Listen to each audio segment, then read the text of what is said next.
أعوذ بالله من الشيطان الرجيم بسم الله الرحمن الرحيم إن أول بيت وضع للناس للذي ببكة مباركا وهدى للعالمين وقال رسول الله صلى الله عليه وسلم صلاة في مسجدي أفضل من 1000 صلاة فيما سواه إلا المسجد الحرام وصلاة في المسجد الحرام أفضل من 100,000 صلاة فيما سواه أو كما قال النبي صلى الله عليه وسلم আমরা সকলেই দরদ এবং মুহাব্বতের সহিত দুরূদ শরীফ পাঠ করি আল্লাহুম্মা সাল্লি আলা মুহাম্মাদ ওয়া আলা আলি মুহাম্মাদ কামা সাল্লাইতা আলা ইব্রাহিম ওয়া আলা আলি ইব্রাহিম إنك حميد مجيد اللهم بارك على محمد وعلى آل محمد كما باركت على إبراهيم وعلى آل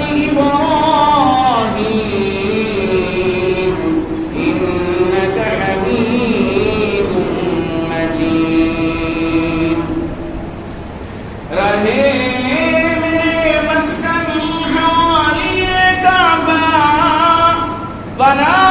میرے مدفن جیار مدینہ بلغ العلا بكماله كشف الدجى بجماله حسنت جميع خصاله صلوا عليه وآله حضرت নবী করিম সাল্লাল্লাহু আলাইহি ওয়াসাল্লাম এর উপরে যখন ওহী নাযিল হলো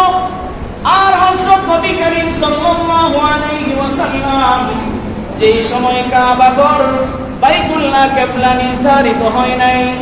যখন বাইতুল মুকাদ্দাস ছিল মুসলমানদের প্রথম কিবলা হযরত মুহাম্মদুর রাসূলুল্লাহ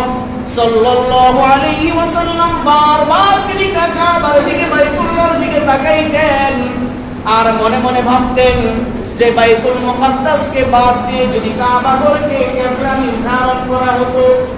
বারবার তিনি এই চিন্তা করতেন আর এই উদ্দেশ্যে তিনি কাবার দিকে তাকাতেন আল্লাহ রাব্বুল আলামিন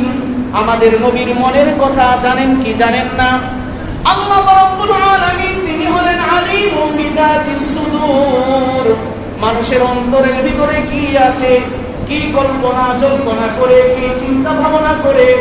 সব কিছু আল্লাহ রাব্বুল আলামিন জানেন আল্লাহ রাব্বুল আলামিন নবীর মনের বাসনা অনুযায়ী আয়াত নাযিল করে জানিয়ে দিলেন ফাওয়ালি ওয়াজহাকা শাতরুল মসজিদিল হারাম হে নবী আপনি বারবার কাবার দিকে তাকান আপনার মনোবাসনা হলো ইচ্ছা হলো যেই কাবা ঘরকে যেন আমি কিবলা বানাই আপনার ইচ্ছা অনুযায়ী বাসনা অনুযায়ী আজ থেকে আমি কাবাকে বাইতুল্লাহকে আমি কিবলা নির্ধারণ করে দিলাম বলেন সুবহানাল্লাহ আল্লাহ তাআলা জানিয়ে দিলেন ফাওয়াল্লি ওয়াজহাকা শাতরাল মাসজিদিল হারাম, আপনি আপনার চেহারাকে পবিত্র মসজিদে হারামের দিকে আপনি ফিরান, অর্থাৎ কাবা ঘরকে আপনি আজ থেকে কিবলা হিসাবে তার দিকে ফিরে আপনি নামাজ আদায় করুন। যখন কাবা ঘর এটা কিবলা হিসাবে নির্ধারণ হলো, ইহুদিরা বলতে লাগলো যে পৃথিবীর মধ্যে সর্বপ্রথম ইবাদতের ঘর হলো,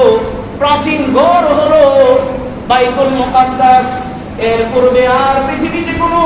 ইবাদতের ঘর নির্মাণ করা হয় নাই, প্রাচীন আর কোনো ঘর ছিল না। মুসলমানরা বলতে লাগলো, না না, বাইতুল মুকাদ্দাস পৃথিবীর সর্বপ্রথম ঘর না, বরং বাইতুল্লাহ কাবা ঘর হলো পৃথিবীর প্রথম ইবাদতের ঘর, প্রথম প্রাচীন ঘর। ইহুদি এবং মুসলমানদের মধ্যে মতৈক্য দেখা দিল, মতদ্বন্দ্ব দেখা দিল যে পৃথিবীতে সর্বপ্রথম ঘর কোনটা, এটা কি বাইতুল মুকাদ্দাস নাকি কাবা ঘর বাইতুল্লাহ। এই প্রসঙ্গে আল্লাহ রাব্বুল আলামিন নবীর কাছে আয়াত নাযিল করে জানায়া দিলেন, ইন্না আউওয়ালা বাইতিন উযিআ লিন-নাসি লাল্লাযী বিবাক্কাতা মুবারাকান ওয়া হুদাল লিল-আলামিন। আল্লাহ রাব্বুল আলামিন জানায়া দিলেন যে বাইতুল মুকাদ্দাস পৃথিবীর সর্বপ্রথম ঘর না, প্রাচীন ঘর না, ইবাদতের ঘর না, বরং ইবাদতের সর্বপ্রথম প্রাচীন ঘর হলো কাবা ঘর। আল্লাহ রাব্বুল আলামিন বলেন, ইন্না আউওয়ালা বাইতিন উযিআ লিন-নাস, নিশ্চয়ই পৃথিবীতে সর্বপ্রথম ঘর যা মানুষের ইবাদতের জন্য সৃষ্টি করা হয়েছে, লাল্লাযী বিবাক্কাতা আই মাক্কাতা, অর্থাৎ যেই ঘর মক্কার মধ্যে অবস্থিত। তো এই ঘর কেমন, এই ঘরের ফজিলত কেমন? স্বয়ং আল্লাহ রাব্বুল আলামিন বলেন, মুবারাকান ওয়া হুদাল লিল আলামিন, আমি এই কাবা ঘরকে বানিয়েছি বরকতময় এবং পুরা বিশ্ববাসীর জন্য আমি হেদায়েতের উপায় বানিয়েছি। বলেন সুবহানাল্লাহ। এই